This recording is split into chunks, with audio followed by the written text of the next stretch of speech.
important, is holiday and relationships. Yeah, That's a great one. it's So, that time of year. Yeah, so I'm Jon Taylor. I am a licensed clinical social worker. I practice just outside of Salt Lake City, Utah.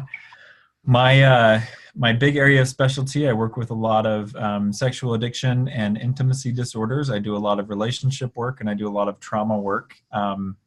So that's what this session is this weekly webinar is focused on, is skills that help us in any relationship that we're in, with different areas of focus. So today we're going to talk about the holidays and how they impact our relationships, and how our relationships are impacted by us as we're impacted by the holidays, because it is that time of year. If you haven't experienced this yet, triggers can be everywhere around the holidays.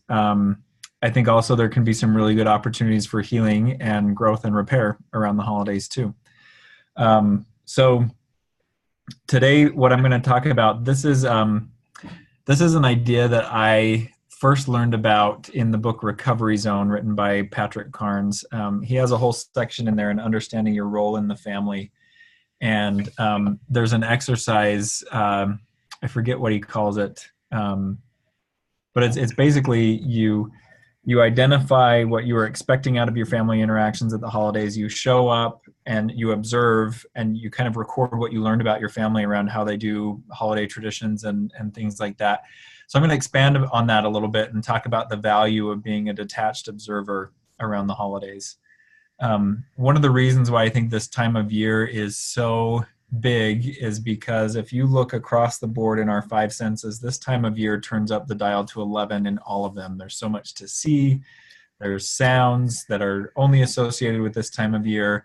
There's smells, there's tastes, lots of proximity with people as you're out in public, and you're shopping, or lots of proximity with family. So this is a smorgasbord for the five senses. And I think that's one of the reasons why this can be a time of year that people really love, because we're, for those of us in the Northern Hemisphere, we're in a darker, colder time, and then all of a sudden there's all this light and sound and movement, and just really lights up our nervous systems. At the same time, for folks who have had difficult relationship experiences, or difficult families, or traumas, or things like that, all of those sensory experiences can now be triggers for us. I know some people, and I am one of those people, that time was where the holidays would come around and I'd start hearing the sounds and seeing the sights, and I would have this existential sense of dread wash over me, because I knew horrible things were going to come. They were going to happen. And thankfully, some good recovery work and some good work in therapy, I've been able to identify why I've associated those things. And so the first piece of advice that I would have is to become aware of what it is about this time of year that makes you react in the way that you do. If you love this time of year, if you love being around family, all of that, I would ask why. Not because you shouldn't, you're not a crazy person for loving this time of year, but I think if something's working for us, it's good to know why it's working for us so we can do more of it. And if this time of year fills you with dread, I would find out why. Some people, it's the sheer amount of exposure to family and traditions. And for some people that may be like religious traditions, some people that may be cultural, that can bring up a lot for them. So get really, really curious. I think one of the survival skills around the holidays that I've seen help a lot of clients is they almost put on this detached observer anthropologist hat. And instead of viewing themselves as caught up in the middle of everything that's going on, they really see themselves as this detached observer, and they start to get curious about their family. Why do we have that tradition? Nobody seems to like to get around the Christmas tree when grandpa's drunk and singing Christmas carols loudly. So why do we keep doing that? I think asking the question why starts to invite us to be curious instead of reactive. And there's a whole lot that we can learn about ourselves and our families and our culture by asking the why question around rituals and traditions and things like that we have going on. I also think it's really important to know the appropriate level of support that you're going to need during the holiday times.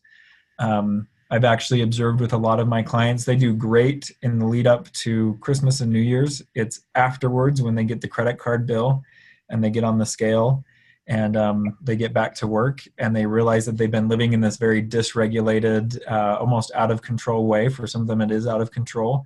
And that's when it hits them.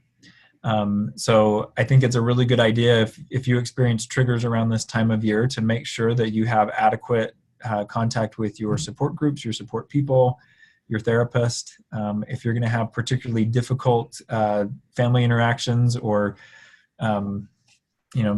other interactions coming up that you can anticipate, I really like the idea of bookending a phone call with a sponsor or support person before you go in, review your plan, a phone call afterward to be able to debrief, and especially understanding that it takes a few months for us to ramp up to this point as a culture. It also takes a little while to come down, and we often need some support through that as well. So don't be afraid to use those recovery resources that you've been working on getting in place, and those relationship resources you've been working and getting in place. I actually really like to plan a vacation at the end of January. I know that I just took time off for the holidays, but having some time off at the end of January, I think allows me to continue to decompress and really kind of start to organize around the new year and what I want to have happen. Otherwise, I can go from one busy season into another busy season without even thinking twice. The last piece of advice that I would have around the holidays, I feel a little bit bad every time I talk about this, almost like I'm giving the message that if you're a person in recovery or a person that's struggling at all, that this time of year should be terrible for you and you should be bracing yourself for this big impact. I think the truth is most of what we experience in our lives is a mixed bag.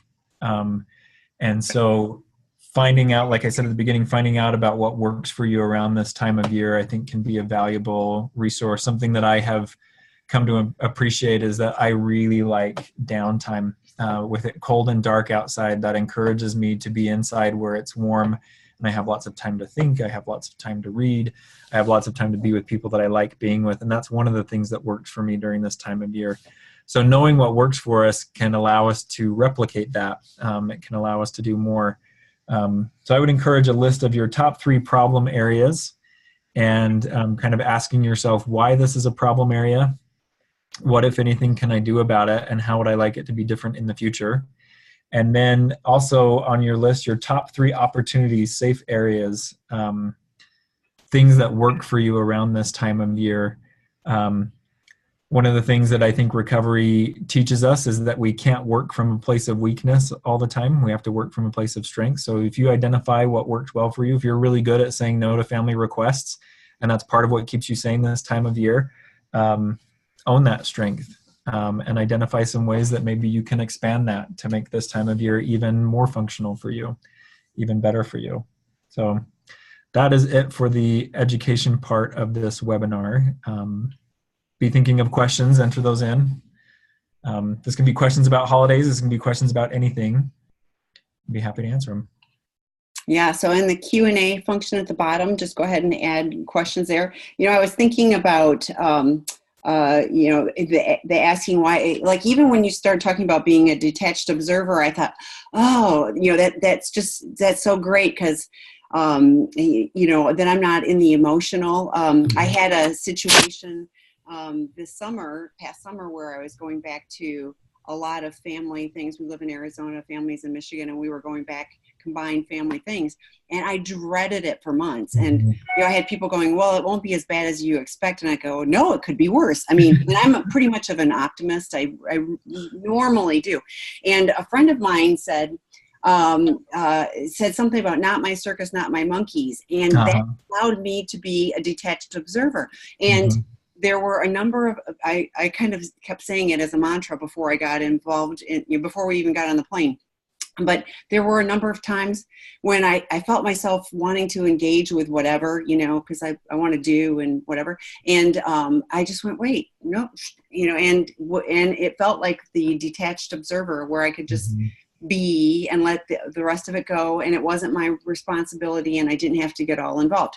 At the end of the day, it ultimately wasn't as bad as I had planned on, it's not something that I would, relish running back for again. I love my family, but that was a lot. So, but I was able to also find some spaces where like this was a really sweet moment because like all the grandkids were together or whatever, and like I was able to appreciate those moments. So kind of what you're talking about is what is working, and savor those moments rather than going, wow, there's chaos over there. So but it's a challenge. I mean, just and I think I was thinking with the holidays or that kind of family engagement too, there's extra stress, there's extra levels, like everybody thinks it's going to be this, picture postcard of the holidays. And the reality is it's the mixed bag. It's like, there's moments, and it's great to be together, but then, grandpa's drunk at the tree or whatever, and, being able to appreciate, some of the aspects and not get sucked into the other ones. And like, I know too many people that, and I could fall into it a little bit too, where it's just easier to go, even though it's going to be horrible or, whatever, and I'm have to repeat the pattern than deal with the guilt trips that I'm going to get laid on it.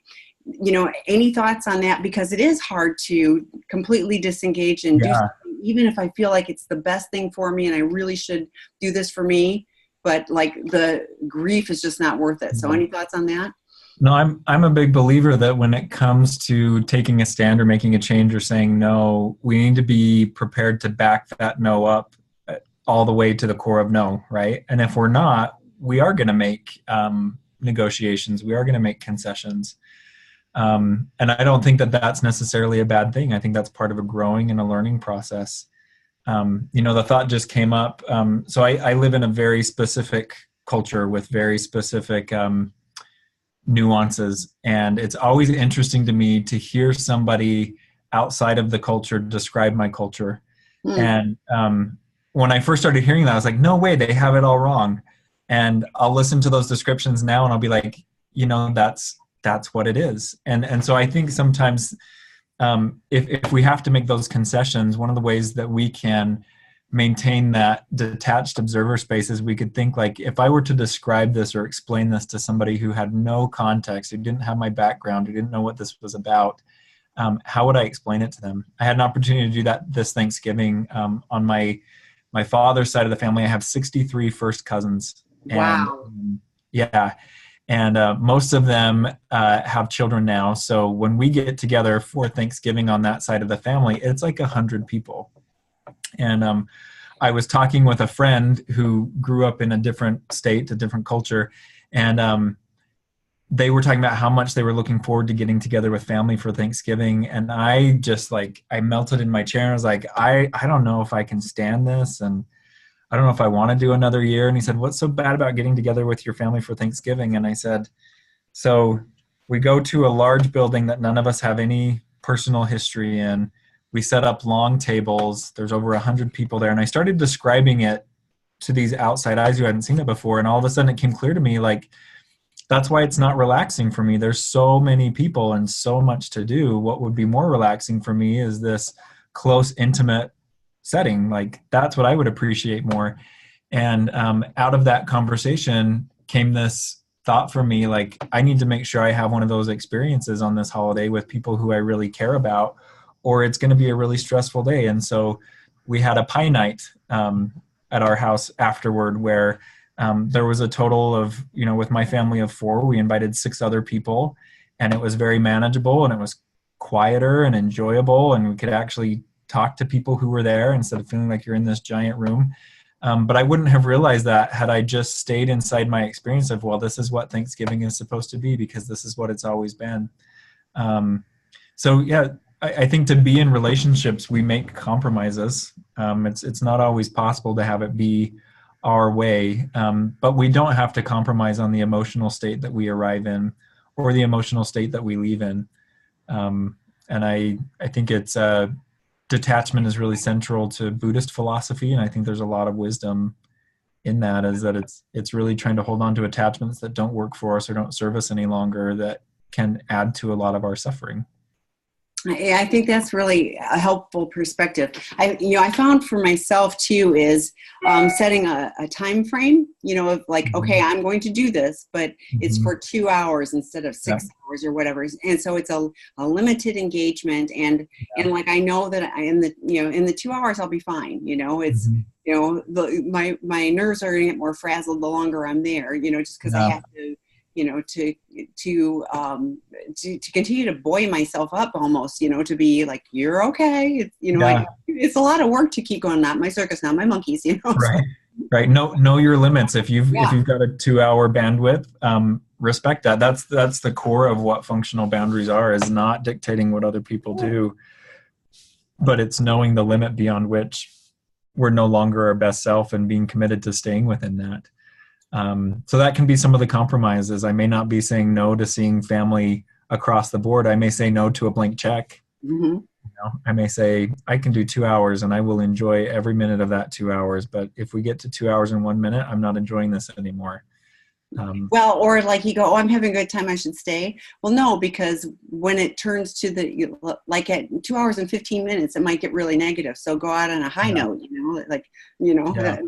me, that was, really helpful to just have kind of like, and here's what we're going to do. And so, Tammy and I have a mutual friend, Ken Adams, who I've heard him say anyone can behave themselves for like 4 hours, 6 hours or something like that. So that's his time limit with family.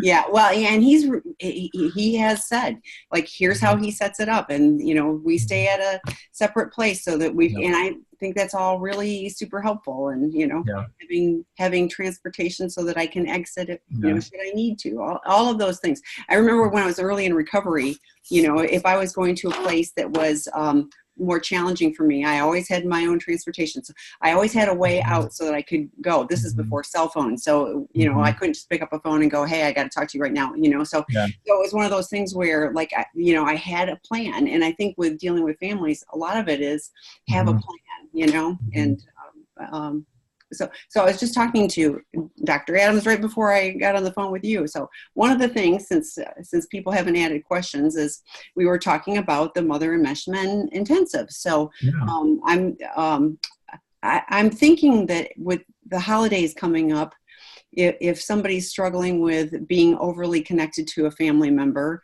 that might actually show a little more obviously at this time of the year. Any thoughts on that?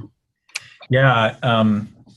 Around this time of the year, I think there's a lot of tests to loyalty, and that's what the traditions can really be about. And that's where, if you are experiencing some enmeshment or like relationships that are too close with family members, that's where you can get the idea that this isn't just a holiday party I'm going to. This is like, are you one of us or are you not one of us? And that can put on a whole lot of pressure. So, just like some of the things that Tammy and I have been talking about, it's really important to have a plan, to know your limits. Don't say yes unless it's a wholehearted yes from you. And that wholehearted yes may be like, I can say yes to coming and spending time with you because we have a mutual history, but I'm not saying yes to this being this warm and fuzzy, great time of year for me. And I think as well as part of that is count the costs ahead of time. A lot of the folks we work with around enmeshment, they can show up and even be the star of the party or the star of the gathering. Everyone loves to be with them, but the price that they pay afterward is their spouse or their partner gets the bitterness and the resentment from them that was bubbling up the whole time that they were there, but they weren't showing. So part of, I think, navigating those enmeshment relationships successfully around the holidays is be very clear on what it costs you to spend time there. Very few people I know who have enmeshment going in their relationships want to cut their families off wholesale. They want to be able to love and they want to be able to be part of that family, but they have to do it on terms that work for them as well. So if some of that is, if I spend too much time around my family, I'm going to come home and my spouse is going to get it from me. We've got to think ahead in that. We've got to ask, is that worth the price? And oftentimes, as I'm working with folks who are suffering with some kind of enmeshment, when they can compare the price I pay now and the price I'll pay later, if the price they pay later is high, they'll reevaluate wanting to pay the price now. And so it may become easier to say no, or that's not going to work for me, or we can do that for 2 hours and stick to that. If they know that if they have a very clear picture of the kind of sanity that's going to bring them in the future and the kind of heartache that they and their relationship will be spared. So a couple of questions like that. So, I hear, yeah, my spouse is going to be unhappy, and so I'll have to pay that price. But, are there other obvious prices to pay? I mean, can you think of some other things that, because I have a feeling when you're sucked into a family situation or those kind of relationships, it's tough to identify that I'm paying a price for it. It's like, this is how it's supposed to be because this is how it's always been. Yeah, I know that makes me think of one of my, it was a Christmas, actually. It was a Christmas Eve, really close to the beginning of my recovery and my work in therapy as an adult. And my therapist had worked with me on family roles. I'm a big rescuer, a big peacemaker. And we were looking at what that cost me to play that role in my family. So, in the months leading up to the holidays, I was really clear on what rescuing looked like. I'd even set some effective boundaries with people in my family. And I walked into this Christmas Eve gathering thinking like, it's all good. The work is done there. And it wasn't until I was leaving that night that I was able to tune back into my body and to realize that I was feeling gross. And I hadn't overeaten. The food was good. It wasn't anything like that. I hadn't been sick. What I realized, though, is that within 5 minutes of walking in the door, I had picked up my old family role. Oh, wow. And I could go back through the night and I could see where I was rescuing my mother from her feelings, where I was bridging the gaps between siblings so that things could stay peaceful. And I was disgusted because I had spent months and months getting to know what a betrayal of myself this was and how it impacted me. And I left with this recognition of I needed to have an appointment sooner than with my therapist sooner than the 2 weeks that we had scheduled, because I was going to need to do some really in-depth talking and some really in-depth work to get my body back in this place of integrity where I wasn't feeling this like I just had my family walk all over me.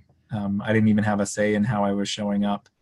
And that was a really valuable lesson because I felt it and I saw it, and it made sense to me. And I dare say I haven't shown up to another family gathering and willingly picked up my family role since then, because that disgusted feeling in my body was something that I lived with around the clock until I didn't. And I realized like, it feels really good to be free from this.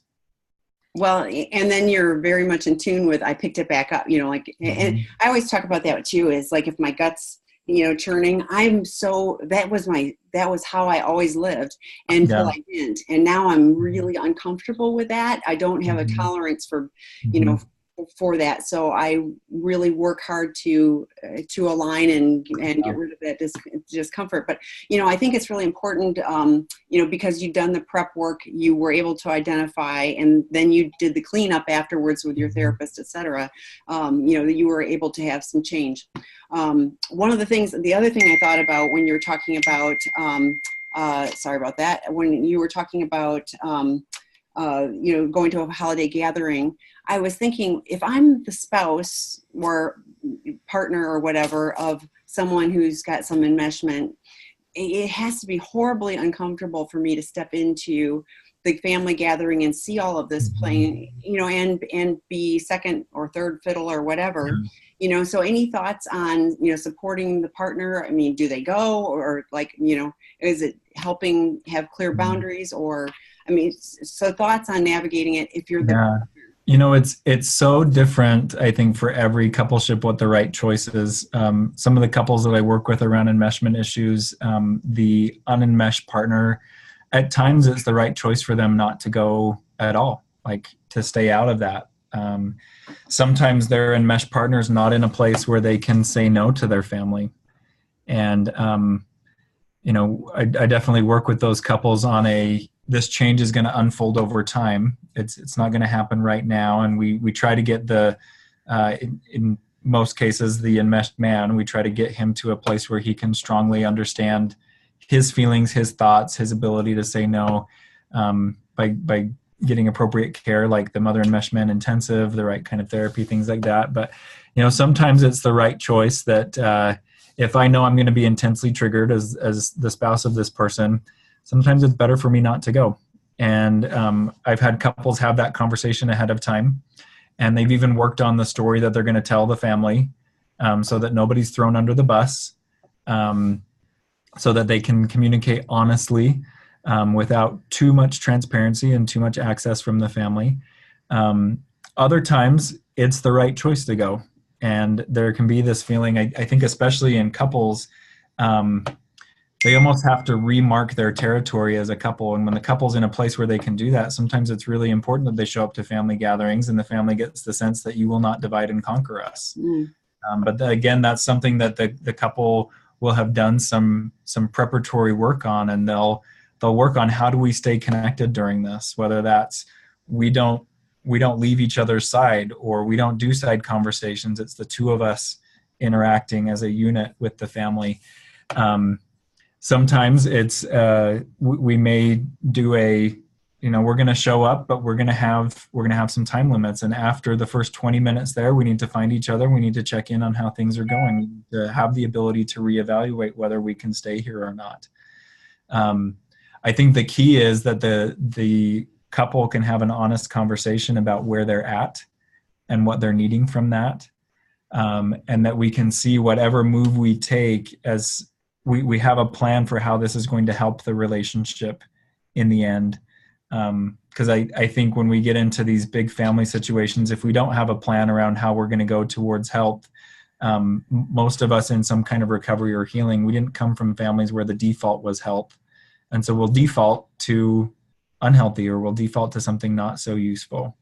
So I think the key is to understand why we're choosing the course of action that we're choosing, and to have a plan around how we're going to leverage this into some growth.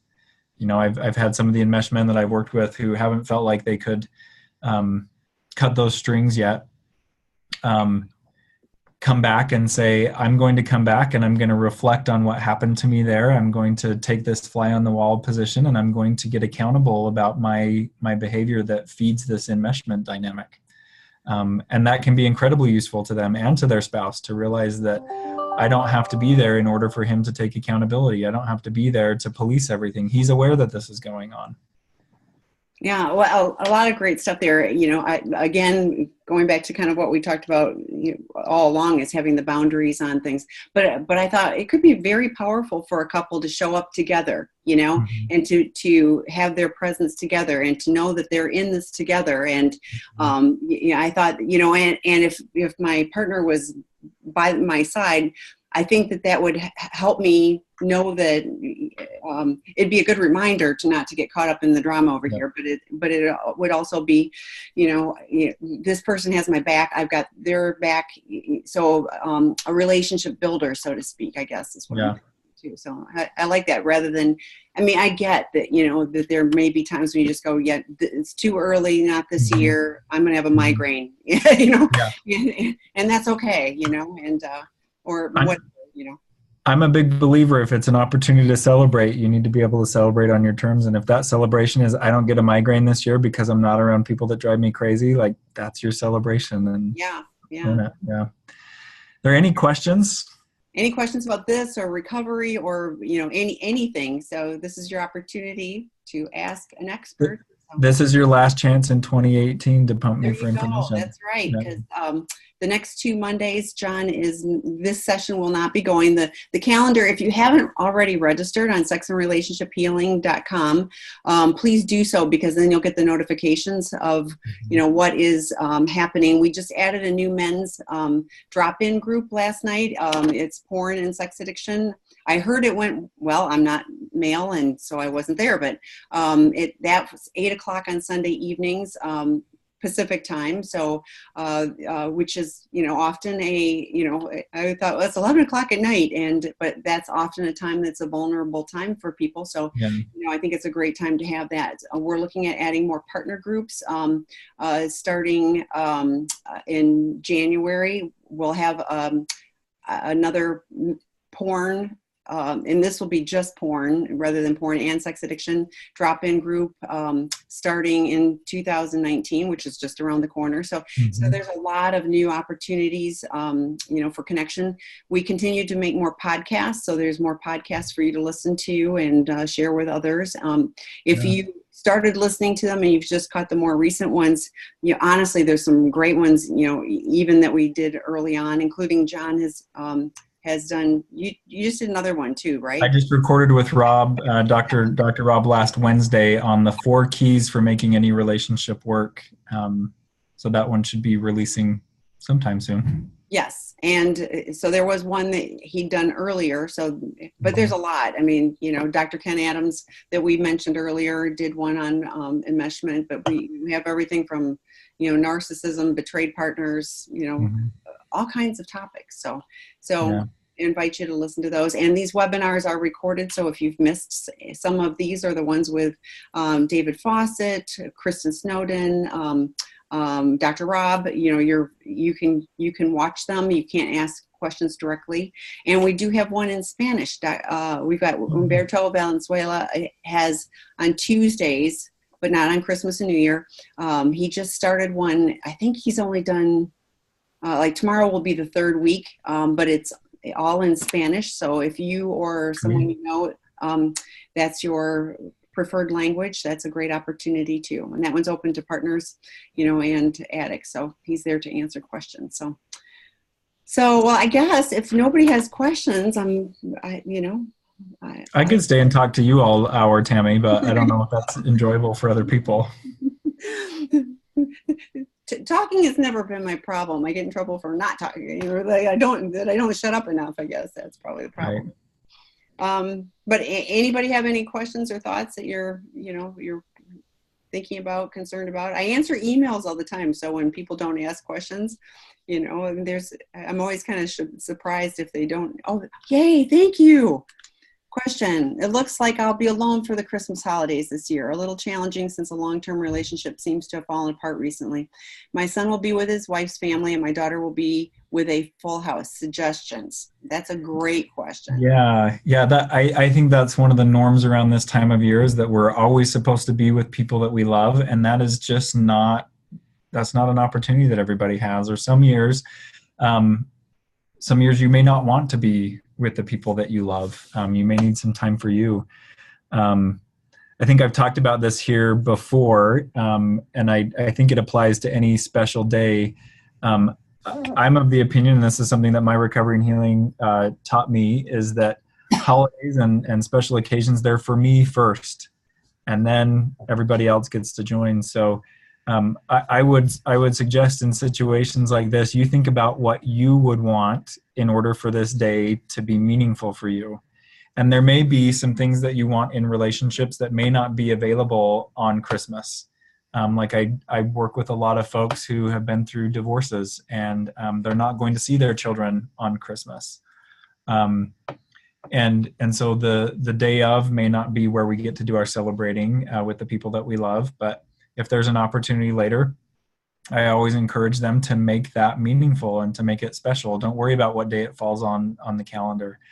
I also think that, there's a lot of things that, because I am a married man with children, that I just won't do on Christmas, because it would take away time from my kids and my spouse that I may really love. And I would encourage you, if you have this Christmas alone, look at the things that you've always wanted to do on Christmas, but those relationships have kept you from doing. Like for me, I would love to put on my snowshoes and go hike a good 16-mile hike.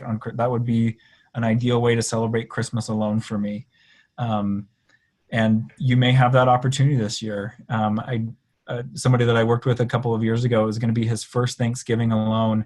And he was really, really struggling with that. And I said, just gut reaction without thinking it through. What would be the perfect Thanksgiving for you? And he said, I would wake up without an alarm when I wanted to wake up. I would eat at Sizzler and I would go see a movie. And I just kind of sat there quietly and he's like, that sounds so stupid.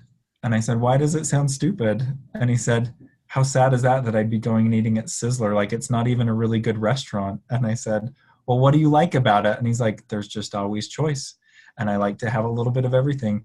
And so we worked on some of that shame that came up, and that's exactly the Thanksgiving that he gave himself.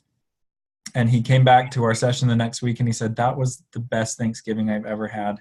And he wasn't with family. He wasn't doing the traditional things, but he did some things that felt really good to him that normally if he was with other people, he would have some shame around, saying, this is what I want my day to be.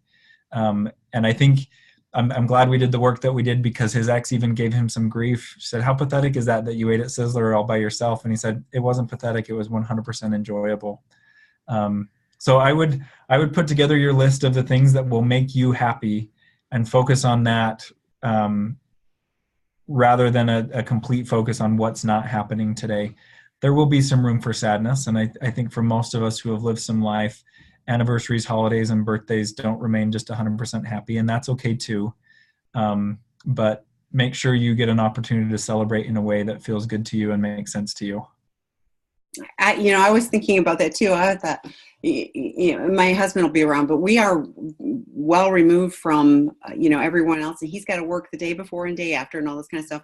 And I already thought it'll probably be a little quieter. So like, I'm going to go for a hike with my puppy, and I'm going to, binge watch a few episodes of one of my favorite programs that my husband hates, and I'm just going to it'll be just a little bit, the same, no alarm, I just have a relaxed day, which I just don't really take, so, and the other thing is there's one of the things I need to do is get out of myself. So one of the things, if I can be of service to others, so one of the things, if I, there's probably someone else that's in the same boat. And if there was a girlfriend that, when we said, hey, let's go to a, rom-com movie or something like that, great, kids movie, I don't care. I mean, something that I just would want to do that would be decadent to me. So, but and I think too, Christmas or Thanksgiving, because when I left right after Thanksgiving this year, and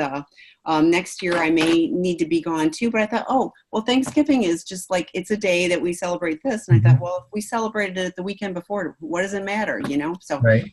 So there's lots of choices. For me, the one thing that would be a problem is if I sat around and decided I had to feel sorry for myself because I was the only one doing this. Trust me, there's lots of people. So one of my learning curves in adulthood is I've had to figure out how to be alone in productive ways.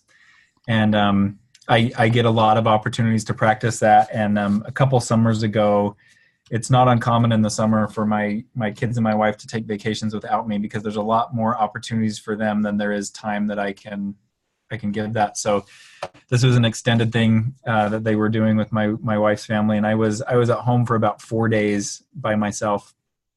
And I actually had to plan out, like when you said I have to do something that's decadent for me, that's exactly what I planned out. And one of the nights was I wanted to watch a violent action movie that I wouldn't watch with my kids around and that my spouse wouldn't be into. And I had heard on the radio this recipe for onion tacos, and it's exactly what it sounds like. It's just onions in a fresh tortilla.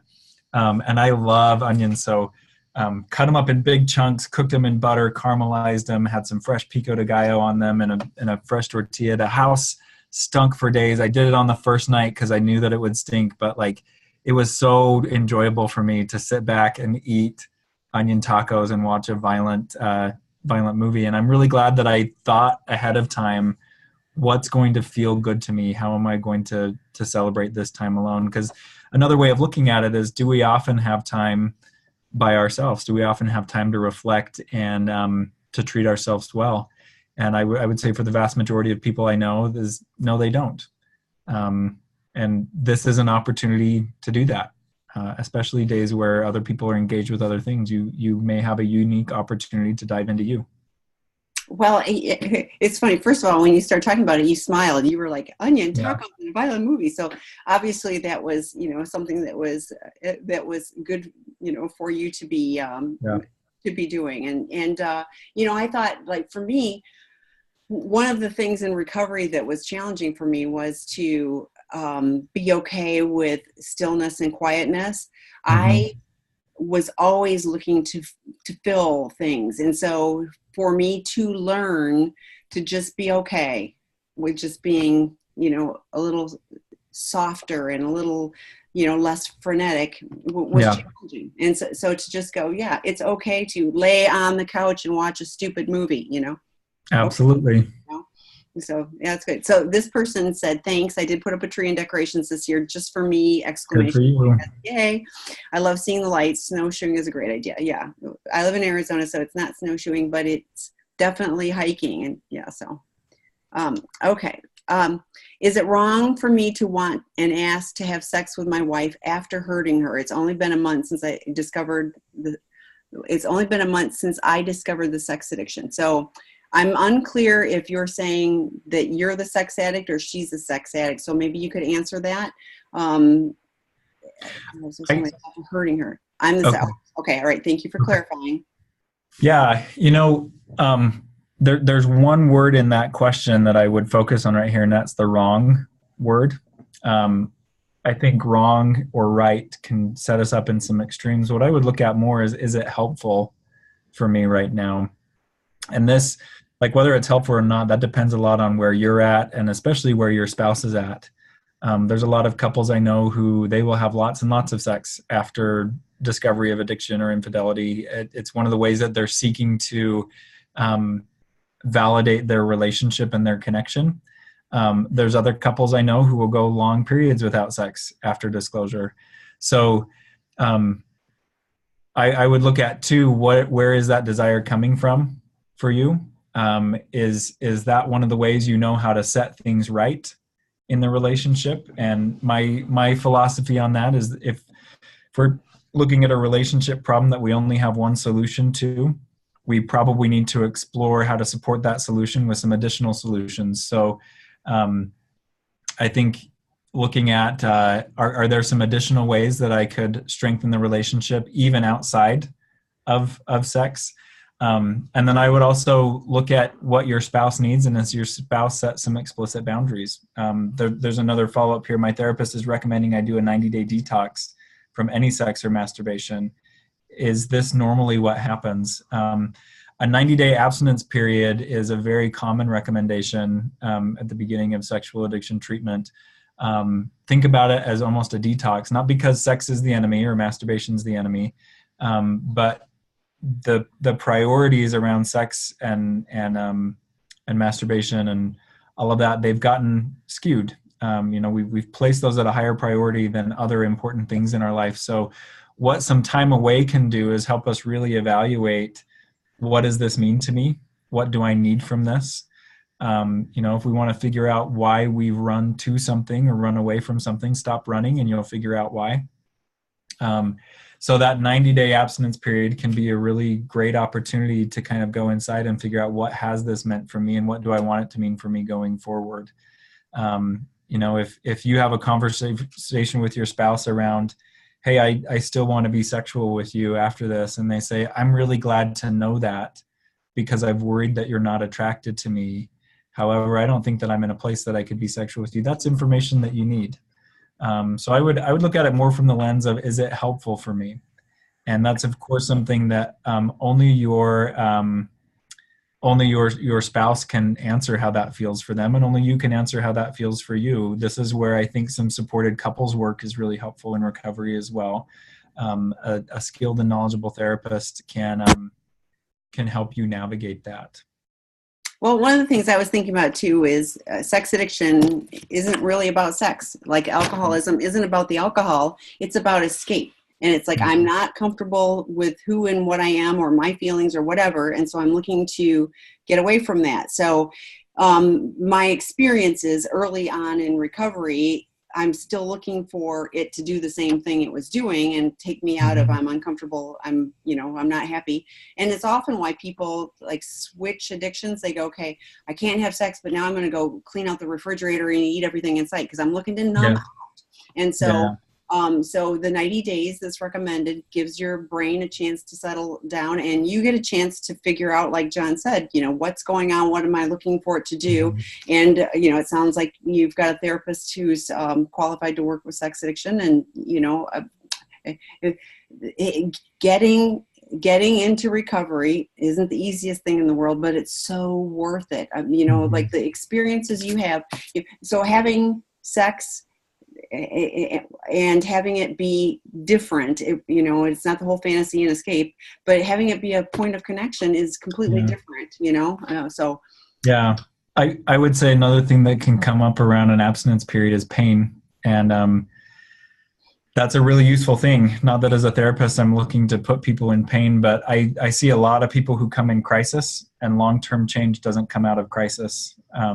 Putting things back together, saying what people think, saying what you think people want to hear comes out of crisis. Long-term change comes out of pain. And sometimes when we come to recovery or we come to therapy, we may not be in enough pain yet to make those long-term changes. So early on, like if your therapist is recommending give up sex and masturbation for 90 days, if you're thinking that's going to be painful, like that's going to bring stuff up for me, our normal tendency is to say, well, if it's going to bring pain, I'm not going to go there. It might be worth seeing what that pain is about.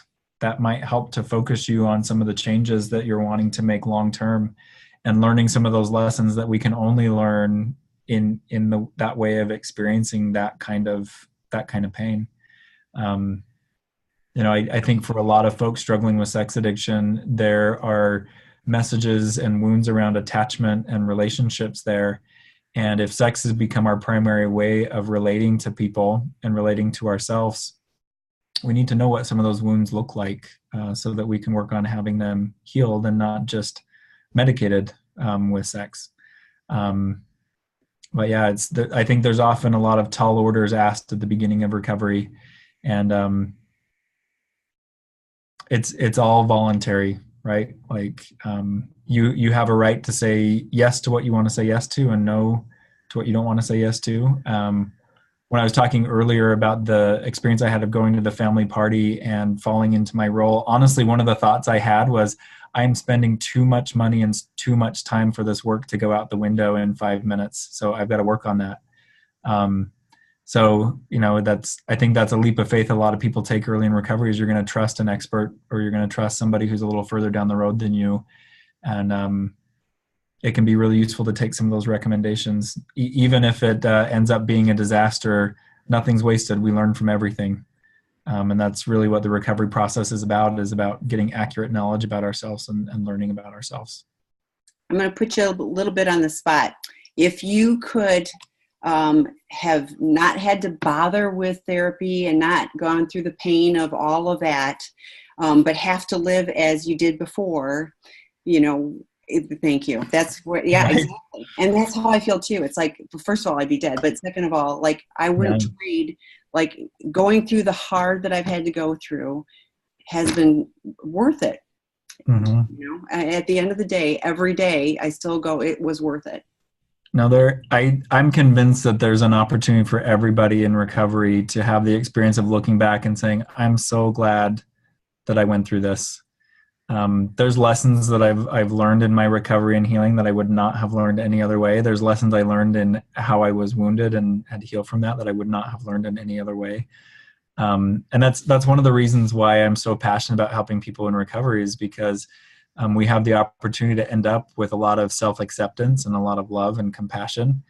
And I see that as a common outcome of recovery, and it's incredibly valuable to me. It's incredibly valuable to the people that I work with. And for me, it's been well worth the price paid. In fact, I feel like sometimes I paid too little of a price. I got a bargain. Well, yeah, I think, and you're talking about for you and for the people you work with, your family as well. I mean, mm-hmm. You are a better husband, I know, a better husband and father than you could have possibly been mm-hmm. had you not, taken the path of recovery. So, yeah. That's good luck on early on in recovery. I hope you keep coming back to the rooms and asking questions. That's how we learn and get support. But Yeah, Dr. Rob is doing a webinar at 5 p.m. Pacific time tonight. I'd invite you to join the conversation there as well, and your spouse too. That would be awesome if your spouse was able to join as well. We have a number of people that where the couple is, comes, but either is welcome. Both are welcome. Whatever works. So, but. Great. I'm glad. Then I will be on with Dr. Rob, so I'll see you later tonight again. So, and then the drop-in groups, honestly. So Mondays at 10:45. Joe was under the weather, so Scott, filled in. But Forrest started one on Sunday nights, and there will be more opportunities, during the week. So if you haven't registered on the website, please do so. Then you'll get the notifications of, when.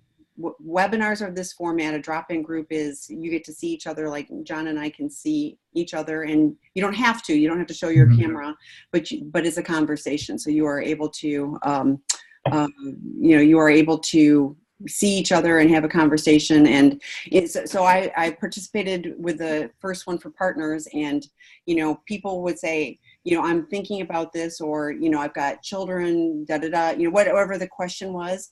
And people were able to share their experience, including, this is what I did and it didn't work and here's why. And so they, having other people share, so it's different than a 12-step meeting where you're, no crosstalk or whatever. This is a conversation. So you can share, this worked for me. I'm really concerned about this, or I'm, whatever, so, so I would invite you to do that. So, what are the best ones for my partner to attend?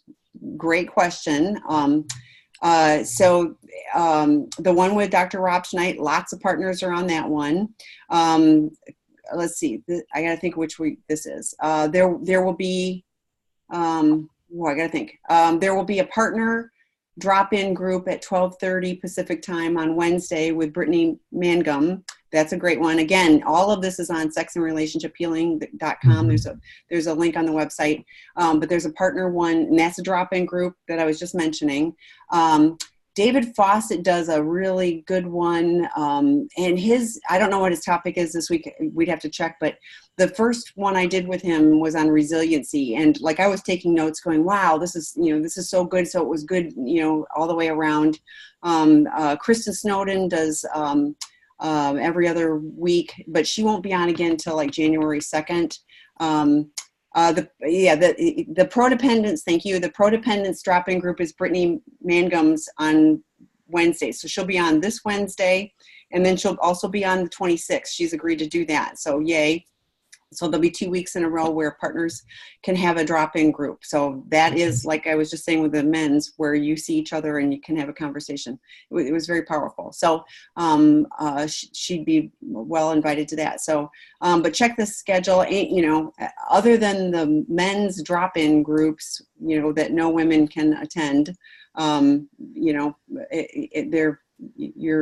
you're really, pick and choose, and you can see some of the pre-recorded webinars. So, if you just want to see kind of the flavor of what, David Fawcett's is, watch the ones that were recorded. And Jon has a bunch of them, that we've, got stacked in there. So, go review those and see if there's something that's useful in them. And again, the podcasts are available at free of charge, and lots of different topics. So lots of resources, but the webinars are great because you can ask questions, and somebody's usually talking about something that's, I'm in recovery for a longer time, and I have never left these without going, wow, that's a great thought, or I hadn't thought of it that way. Or, so I always learn something. I think that's the amazing thing. So any other comments or questions? Okay, we're just about out of time. If anybody's got a quick question, we've got time for it. But otherwise, like Jon said, so not next week or the next week. So it will be, what is it, January 7th? Yeah. January 7th. Yep. Of 2019. Crazy. That is nuts. Okay, well, I guess I'm going to thank all of you for joining us, and thank you, Jon, as always, for interesting information and great dialogue. Yeah, thanks for coming, everybody. We'll see you next year, hopefully. Thank you. Bye-bye.